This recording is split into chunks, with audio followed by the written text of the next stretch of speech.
திருக்குர்ஆனின் நம் எல்லோருக்கும் தெரிந்த ஒரு அத்தியாயம். இங்கே கூட நாம் நம்முடைய பாரம்பரியமிக்க இந்த மஸ்ஜிதிலே வெள்ளிக்கிழமை தோறும் அந்த அத்தியாயம் இங்கே ஓதப்படுகிறது. எல்லாருடைய காதிலும் கேட்கும் விதத்திலே அந்த அத்தியாயம் ஓதப்பட்டுக் கொண்டு ரொம்ப சந்தோஷமா இருந்துச்சு. வெள்ளிக்கிழமை 12 மணிக்கே அந்த சூரா கஃபை போட்டு அதை இங்க ஒளிபரப்பு செய்யப்படுகிறது. ரொம்ப அற்புதமான சூரா. அதனுடைய மகத்துவத்தை நாம் உள்வாங்கி விட்டால் ஒரு காலமும் ஓதாமல் இருக்க மாட்டோம். ஒன்னு புரிஞ்சு 3 சிறப்பை மட்டும் சொல்லுகிறேன். சூரத்துல் கஹ்ஃபினால் கிடைக்கக்கூடிய 3 சிறப்பை மட்டும் சொல்கிறேன், உள்வாங்கிக் கொள்ளுங்கள். நான் சொல்வதுண்டு, இந்த கஹ்ஃப் சூராவை பற்றி பேசும் பொழுதெல்லாம் சொல்லுவேன், நீங்கள் ஓதுங்கள். குறைந்தபட்சம் உங்களால் முடியவில்லை என்றால் உங்கள் வீட்டில் ஒருவதாவது. Karim's biryani paradise at liberty and catering services, கோடம்பாக்கத்தின் அறுசுவை அடையாளம். ஓத வையுங்கள். உங்கள் வீட்டில் ஒருவரையாவது வெள்ளிக்கிழமை தினத்திலே ஓத வைத்து விடுங்கள். காரணம் என்னவென்றால், முஸ்னத் அஹமதிலே ஒரு ஹதீஸ் வந்திருக்கிறது. மன் ஹஃபித 10 ஆயத்தம் மின் அவ்வலி சூரத்தில் கஹ்ஃப், யார் சூரா கஹ்ஃபினுடைய முதல் 10 வசனங்களை மனனம் செய்கிறாரோ, சூரா கஹ்ஃபினுடைய முதல் 10 வசனங்களை யார் மனனம் செய்கிறாரோ, உஸிம மின் ஃபித்னத்தி தஜ்ஜால், தஜ்ஜாலுடைய சோதனைக்கு அவர் ஆட்பட மாட்டார். அல்லாஹ் பாதுகாத்துருவான். அவர் வாழும் காலத்தில் தஜ்ஜால் வந்தாலும் கூட அல்லாஹ் இந்த வசனங்களை வைத்து அல்லாஹ் பாதுகாப்பான். தஜ்ஜாலுடைய காலம் எப்படி இருக்கும் நமக்கு தெரியும். ஒருவர் காலையில் முஸ்லிமாக இருப்பார், மாலையில் காஃபிராகி போய்விடுவார். தஜ்ஜாலுடைய காலம் என்பது உச்சபட்சமான ஃபித்னாவின் காலம், உச்சபட்சமான சோதனையின் காலம். அவன் எந்த ஆசை வார்த்தைகளை சொல்லி மக்களை அழைக்கிறானோ அந்த ஆசை வார்த்தைகளுக்கு பின்னால் போனவர்கள் எல்லாம் அவனுக்கு வழிபட்டவர்களாக, காஃபிர்களாக, இறை மறுப்பாளர்களாக மாறி போய் விடுவார்கள். ரசூலுல்லாஹ் சொன்னாங்க, அந்த கெடுதியிலிருந்து சோதனையிலிருந்து பாதுகாப்பு வேணும்னா சூரா கஹ்ஃபினுடைய முதல் 10 வசனங்களை மனனம் செய்யுங்கள் என்றார்கள் பெருமானார் ஸல்லல்லாஹு அலைஹி வஸல்லம். அது மட்டுமல்ல, ரசூலுல்லாஹ் சொன்னாங்க, ஃபஹுவ மஅசூமுன் இலா 8 ஐயாம் மின் குல்லி ஃபித்னா, யார் ஒரு வாரம் வெள்ளிக்கிழமை சூரா கஹ்ஃப் ஓதுவாரோ அந்த ஓதிய நாளிலிருந்து அடுத்த வாரம் வரும் வரை அல்லாஹ் அவருக்கு பாதுகாப்பு, ப்ரொடெக்ஷன் கொடுத்துறான்.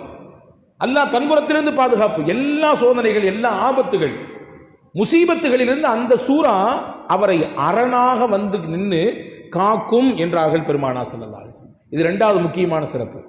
சூரா கஹ்ஃபினுடைய 3வது முக்கியமான சிறப்பு தபரானி ஷரீஃபிலே வந்திருக்கிறது. கானத் லஹு நூரன் மின் மகாமிஹி இலா மக்கா, அந்த சூரா கஹ்ஃபே அவருக்கு ஒளியாக இருக்கும், பேரொளியாக இருக்கும். அவர் இருக்கும் இடத்திலிருந்து மக்கா வர, அல்லாஹ்வின் திருஆலயமாம் காபா வரை, அவர் இருக்கும் இடத்திலிருந்து அந்த இடம் வரை அல்லாஹ் அவருக்கு ஒளியை கொண்டு பாதுகாப்பான். அவரை அரவணைத்துக் கொள்வான், பேரொளியை குடிப்பான். வழி தவறி விட மாட்டார், வழிமாறி போய் விட மாட்டார், ஷைத்தானின் பாதையில் சிக்கிவிட மாட்டார், பெரும் பெரும் குழப்பங்களிலே வீழ்ந்து விட மாட்டார். காரணம், அல்லாஹ்வின் பேரொளியை கொண்டு அல்லாஹ் அவருக்கு அரவணைப்பை கொடுக்கிறான் என்றார்கள் பெருமானார் ஸல்லல்லாஹு அலைஹி வஸல்லம். இந்த 3 சிறப்பும் முக்கியமானது. நிறைய இன்னும் சிறப்புகள் இருக்குது. இங்க சொல்ல வர செய்தி என்னன்னா, சூரா கஹ்ஃபுக்கு எதற்கு இவ்வளவு பெரிய பலன், எவ்வளவு பெரிய ஒரு நல்ல ஒரு உயர்வை பெருமானார் ஸல்லல்லாஹு அலைஹி வஸல்லம் போற்றி பேசுகிறார்கள். அந்த சூரா கஹ்ஃபிலே வரக்கூடிய முக்கியமான கதாநாயகர்கள் யார்? இளைஞர்கள், தோழர்கள். அந்த தோழர்கள் என்ன செய்தார்கள்? தங்கள் ஈமானை பாதுகாப்பதற்காக வேண்டி குகைக்குள்ளே ஒதுங்கினார்கள். தாங்கள் கொண்டிருக்கக்கூடிய நம்பிக்கையிலிருந்து வெளியேறிவிடக்கூடாது என்பதற்காக வேண்டி தங்களையும் தங்களுடைய ஈமானையும் பாதுகாப்பதற்காக வேண்டி குகைக்குள்ளே ஒதுங்கினார்கள். அல்லாஹ் சொல்லுகிறான், ஃபலபிஸூ ஃபீ கஹ்ஃபிஹிம் 300 சினீன வஸ்தாது 309 ஆண்டுகள் தூங்கினார்கள். அல்லாஹ் தூங்க வச்சான். நீங்க பார்க்கறதெல்லாம் பார்த்தா தெரியுது, 3 மணி நேரம் தூக்கமே எங்களுக்கு பெரிய பாடா இருக்குன்றீங்களா? 309 வருடம் அல்லாஹ் தூங்க வைத்தார். 309 வருடம் தூங்கி முடித்து விட்டு எழுதி சொன்னார்கள், காலையில தூங்கிட்டு சாயந்தரம் எந்திரிச்ச மாதிரி இருக்குல்ல அப்படின்னா. காலையில தூங்கிட்டு சாயந்தரம் எந்திரிச்சா எப்படி இருக்கும் அது மாதிரி இருக்குல்ல அப்படின்னா. அந்த குகையில் வைத்துதான் அந்த தோழர்கள் கேட்டார்கள், ரப்பனா ஆதினா மின் லதுன்க ரஹ்மா வஹய்யி லனா மின் அம்ரினா ரஷதா. குர்ஆன் எடுத்து வைக்கக்கூடிய அதி அற்புதமான துஆக்களில் இது ஒன்று. கண்டிப்பாக மனனமிட வேண்டிய துஆக்கள் இதுவெல்லாம். சில துஆக்கள் குர்ஆன் சொல்லுகிறது மனப்பாடம் செய்ய வேண்டும். மனப்பாடம் செய்து நம்முடைய வாழ்வியலோடு தொடர்பு படுத்தி ஓதி வர வேண்டும். சூரத்துல் கஹ்ஃபிலே அந்த கஹ்வாசிகள், குகைவாசிகள், தோழர்கள் ஓதிய துவாவை அல்லாஹ் சொல்கிறான். ரப்பனா ஆத்தினா மில்லதுன்க ரஹ்மா, இறைவா உன்பிறத்திலிருந்து எங்களுக்கு அருளை கொடு. வஹய்யி லனா மின் அம்ரினா ரஷதா, எங்கள் காரியம் அனைத்தும் நேர்வழி காட்டப்பட்டதாக இருக்க வேண்டும். குறுக்கு வழியில் போய்விடக்கூடாது, தடுமாறிவிடக்கூடாது, வாழ்க்கையில் சருகிவிடக்கூடாது, வார்த்தைகளுக்கு மயங்கி பின்னால் போய்விடக்கூடாது. எல்லாரும் ஓத வேண்டும். அந்த தோழர்கள் ஓதியதாக குர்ஆன் சொல்கிறது. அன்பு சகோதரர்களே, நட்பு எப்படி இருந்தது? ஈமானுக்காக வேண்டி இணைந்தார்கள், ஈமானை பாதுகாப்பதற்காக வேண்டி இணைந்தார்கள். அந்த இணைப்பை அல்லாஹ் கியாமத்து வரை சிறந்த இணைப்பு என்று அங்கீகரித்து அல் குர்ஆனிலே பதிவும் செய்தார். எனவே அன்பு சகோதரர்களே, இப்படிப்பட்ட தோழர்கள் இருக்க வேண்டும் என்பதை நாயகம் உள்ளுணர்ந்து தன்னுடைய சஹாபா பெருமக்களை அப்படி உருவாக்கினார்கள். உலகத்தில் இருக்கும் பொழுதே சில பேர்த்துக்கு சொர்க்கத்தை கொண்டு நன்மாராயம் சொன்னாங்க, நமக்கு தெரியும். உலகத்தில் இருக்கும் பொழுதே சில பேர்த்துக்கு இவங்கெல்லாம் சொர்க்கவாதி என்று அடையாளப்படுத்தினார்கள். ஆயிஷா ரலியல்லாஹு தஆலா அன்ஹா அவங்களுடைய ஒரு அறிவிப்பு இருக்கிறது. பெருமானா ஸல்லல்லாஹு அலைஹி வஸல்லம் ஆயிஷா அம்மாவை சொன்னாங்க, தகல்துல் ஜன்னத ஃபஸமிஅது ஃபீஹா குர்ஆனன். நான் சொர்க்கத்துக்கு போன ஆயிஷா, அல்லாஹ் எனக்கு கனவுலேயே அந்த இல்ஹாமிலே சொர்க்கத்தை காட்டினான். அப்படி சொர்க்கத்துக்குள்ள அப்படி சுத்தி வரும் பொழுது உள்ள யாரோ உட்கார்ந்து குர்ஆன் ஓதிட்டு இருக்கிறா. குர்ஆன் ஓதுற சத்தம் என் காதுல கேட்குது. அற்புதமான குரல், எவ்வளவு அழகான குரல். அந்த குரலில் ஓதக்கூடிய அந்த வசீகர அந்த குரல் என்னை என்னவோ பண்ணியது. மன்ஹாதா, நான் கேட்டேன், யாருங்க குர்ஆன் ஓதிட்டு இருக்கா அப்படின்னு. மலக்குகள் சொன்னார்கள், காலு ஹாரிஸத் இப்னு நுஅமான், உங்கள் தோழர்களில் ஒருவர் ஹாரிஸா தான் குர்ஆன் ஓதிட்டு இருக்கார். உங்கள் தோழர்களில் ஒருவர் ஹாரிஸா தான் குர்ஆன் ஓதுகிறார். நான் அப்ப அங்கே வச்சு சொன்னேன், கதாலிக்கல் பிர் வகான அபர்ரன் நாஸ் பி உம்மிஹி, நன்மை இப்படித்தான் இருக்கும். ஹாரிஸா உலகத்தில் வாழும் பொழுது தாய்க்கு ஒரு சிறந்த மகனாக இருந்தார். தாய்க்கு பணிவிடை செய்வதிலே, தாயின் மீது கரிசனம் காட்டுவதிலே, தாய்க்கு அன்பை கொடுப்பதிலே, தாயை அரவணைத்துக் கொள்வதிலே, தாயினுடைய துவாவை பெறுவதிலே ஹாரிசாவுக்கு நிகர் ஹாரிசா தான். அப்படி உளுந்து பார்த்துக்கிட்டார் தாயை. அதனாலே அல்லாஹ் அவருக்கு சொர்க்கத்தை தரப்போறான்றதை முன்னாடி எனக்கு காமிச்சு கொடுத்தாங்க சல்லாஸ்.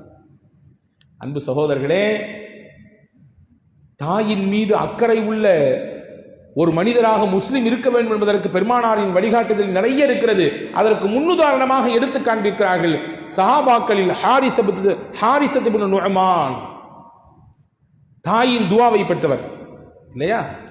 பெருமானார் ஸல்லல்லாஹு அலைஹி வஸல்லம் உலகத்தில் யாருமே சொல்லாத வார்த்தையை சொன்னாங்க, அல் ஜன்னத்து தஹ்த அக்தாமில் உம்மஹாத், சொர்க்கத்தை நீங்கள் தேடி தேடி அலையாதீர்கள், உங்களை பெத்த தாயின் காலில் தான் சொர்க்கம் இருக்கிறது. நான் உலகத்தில் யாரால சொல்ல முடியும் இந்த வார்த்தையை?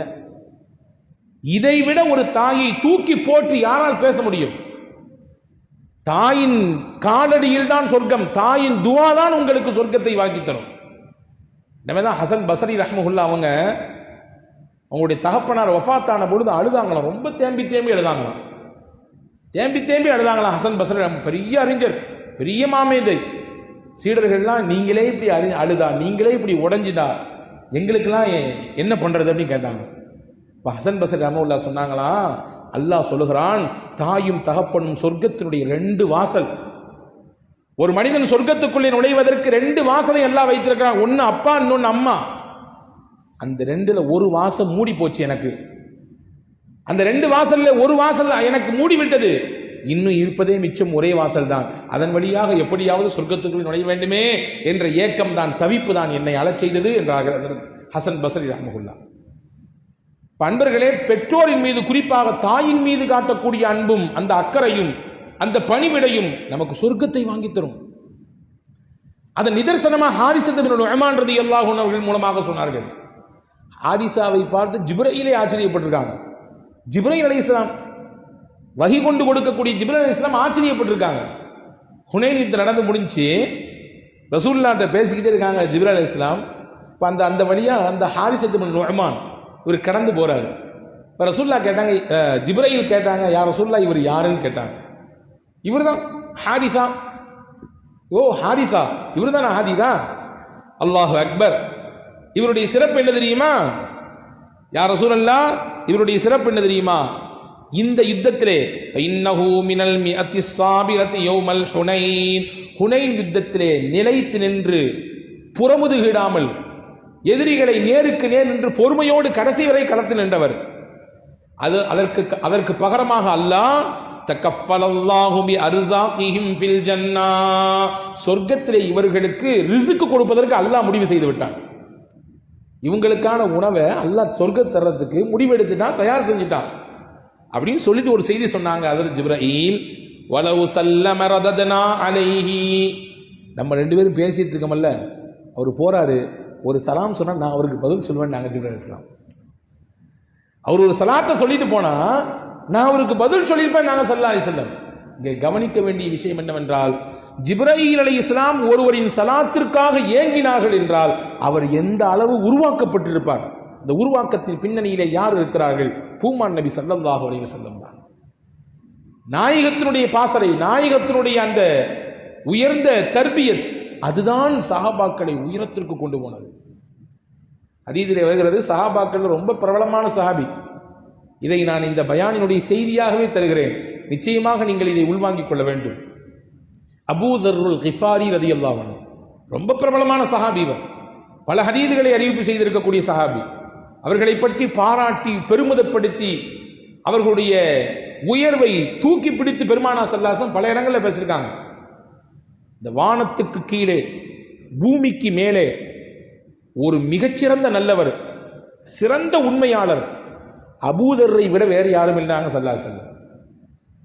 அபூதர் அவ்வளவு சிறந்தவர் என்று ஸல்லல்லாஹு அலைஹி வஸல்லம் சொன்னாங்க. ரசூல் ஸல்லல்லாஹு அலைஹி வஸல்லம் அவர்களும் அதே போன்ற ஜிப்ரீல் அலைஹிஸ்ஸலாம் அவர்களும் சேர்ந்து உட்கார்ந்து ஒரு நாள் பேசிட்டு இருக்கிறாங்க. பேசக்கூடிய சமயத்தில் அபூதருல் கிஃபாரி ரலியல்லாஹு அன்ஹு அந்த இடத்துல அப்படியே கடந்து போறாங்க. திருமிதி ஷரீஃபிலே இந்த ஹதீஸ் வந்திருக்கிறது. திருமிதி இமாம் நவாதிருல் உசூல் என்ற அந்த தலைப்பின் கீழே இந்த ஹதீஸை கொண்டு வருகிறார்கள். ரசூலுல்லாவும் ஜிப்ரீல் அலைஹிஸ்ஸலாம் உட்கார்ந்து பேசிட்டு இருக்காங்க. பேசிட்டு இருக்கும் பொழுது அபூதருல் கிஃபாரி ரலியல்லாஹு அன்ஹு அந்த இடத்தை கிராஸ் பண்ணி போறாங்க.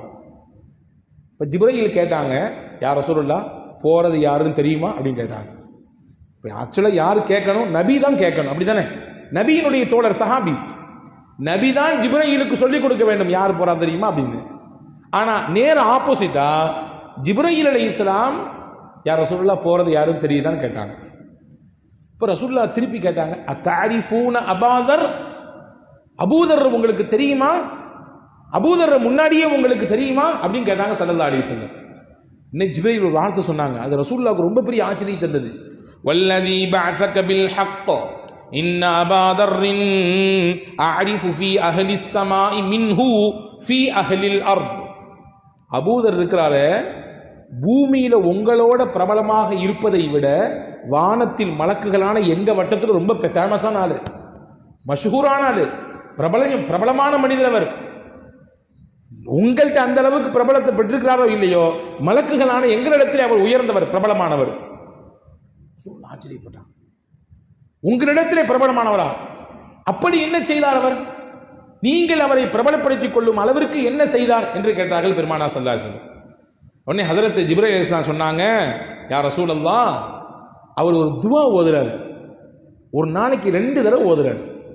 காலையில் ஒருக்க ஓதுறாரு, மாலையில் ஒருக்க ஓதுறாரு. அந்த துஆ அல்லாஹ்வுக்கு பிடித்து போனது. ஒரு விஷயத்தை விளங்கிக்கங்க, நாம் செய்யும் செயல் அல்லது நம்முடைய ஈமான், நம்முடைய யகீன் அல்லாஹ்விற்கு பிடித்து விட்டால் அதுதான் இந்த பூமியில் நாம் வாழ்வதற்கான அங்கீகாரம். அதுக்கு தானே அமல் செய்கிறோம், அதுக்கு தான் வாழ்கிறோம். நம்ம செயல்பாடுகள் எல்லாம் அல்லாஹ்வுடைய ரிதுவானை பெற்று தர வேண்டும், அவனுடைய பிரியத்திற்குரியவர்களாக நாம் ஆக வேண்டும். இதுதானே நம்முடைய நினைப்பு. அல்லாஹ்வுக்கு ஒரு விஷயம் நம்மிடத்தில் பிடித்து விட்டால் மலக்குகளை கூப்பிட்டு சொல்லுவான், இந்த ஊர்ல இந்த அடியாருடைய இந்த செயல் எனக்கு பிடிச்சு போச்சு, உங்களுக்கும் அதை பிடிச்சதா ஆக்கிங்கன்னு அல்லாஹ் சொல்லிடுவான். அபூதர் ரலியல்லாஹு அன்ஹு ஓதக்கூடிய இந்த துவா அல்லாஹ்விற்கு ரொம்ப பெரிய ஈர்ப்பை தந்து விட்டது, கவனப்படுத்தி விட்டது அவரை. மலக்குகளை கூப்பிட்டு, முக்கியமான ஆளு, அவர் ஓதக்கூடிய துவா ரொம்ப அற்புதமா இருக்குது, அவரை நீங்க உங்களுடைய வட்டத்தில் பிரபலமான ஆளா ஆக்கிக்குங்க என்று அல்லாஹ் இடத்திலே சொன்னான் என்று சொல்லிட்டு போயிட்டாங்க ஜிப்ரீல் அலைஹிஸ்ஸலாம். இப்போ ரசூலுல்லாஹ்வுக்கு உள்ளத்தில் ஒரு கேள்வி, அது என்ன துவா? அபூதர் என்ன துவா ஓதி இருப்பாரு? உலகத்தில் ரசூல்லா தான் கற்றுக் கொடுக்குறாங்க துவாக்களை, இல்லையா? எத்தனையோ விஷயங்களுக்கு சிரமத்தோடு வந்து நின்றவர்களுக்கெல்லாம் பெருமானா ஸல்லல்லாஹு அலைஹி வஸல்லம் துவாக்களை சொல்லி கொடுத்திருக்கிறார்கள்.